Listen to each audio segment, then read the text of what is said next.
Brought to you by Penguin.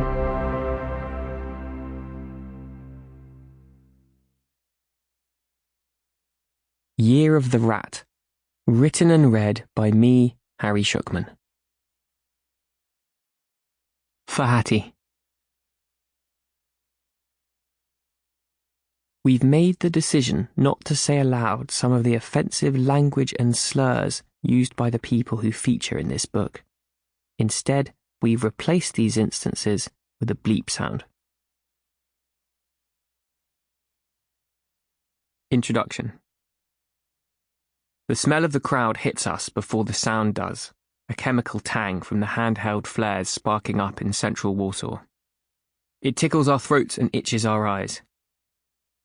As we get closer to Solidarności Avenue, the capital's main street, the yells of 100,000 Polish demonstrators charge around the corner to meet us. Bóg, honor, ojczyzna! God, honor, and fatherland.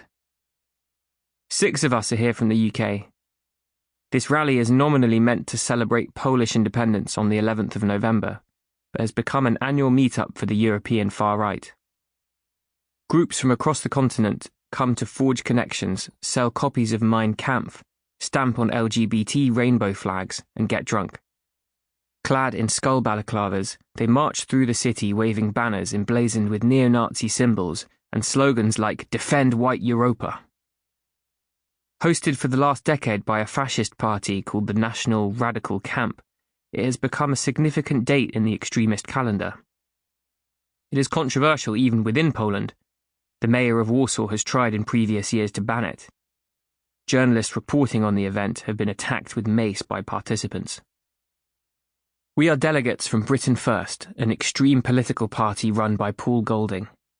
At the march, he points his camcorder at passing anti-abortion banners that depict bloody fetuses.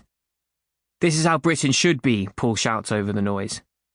"This is what a country without a left-wing ideology looks like. United and patriotic."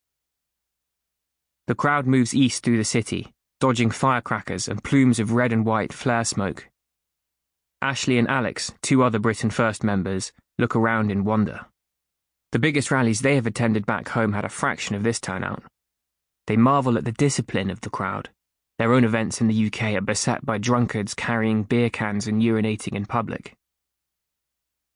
Nick, a senior figure in the party, puts an excited arm around my shoulders and pats my chest.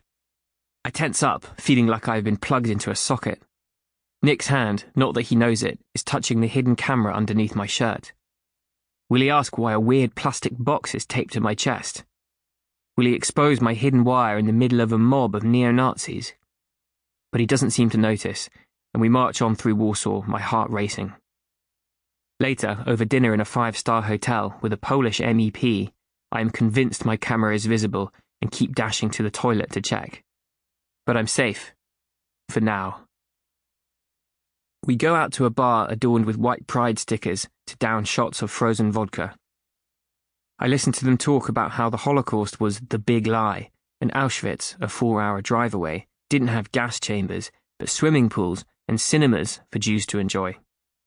When 2 of the guys suggest a strip club, I head back to my hotel, up the road from the Jewish cemetery of Warsaw, which is filled with the mass graves of ghetto victims. I lie on my bed with my hands on my face, smelling the booze and fag ash on my fingers, thinking about how much longer I'll be able to do this. I was undercover in the British far right for more than a year, pretending to be a racist named Chris while feeding information back to my colleagues at Hope Not Hate, an anti-fascist organisation. I put my normal life as a journalist on hold to spend time among racists. Britain First, who I was with in Poland, is one of the extreme groups I infiltrated. There was also a far-right community network, a white nationalist campaign, a neo-Nazi conference, a circle of Holocaust deniers, and a movement of race scientists, including one well-funded organisation financially backed by Silicon Valley. Each of the groups had their own beliefs and attracted members for different reasons. Not one of them knew my real identity, although I repeatedly came close to being found out. For a year, I was constantly frightened. It felt like there was an exclamation. Sample complete. Ready to continue?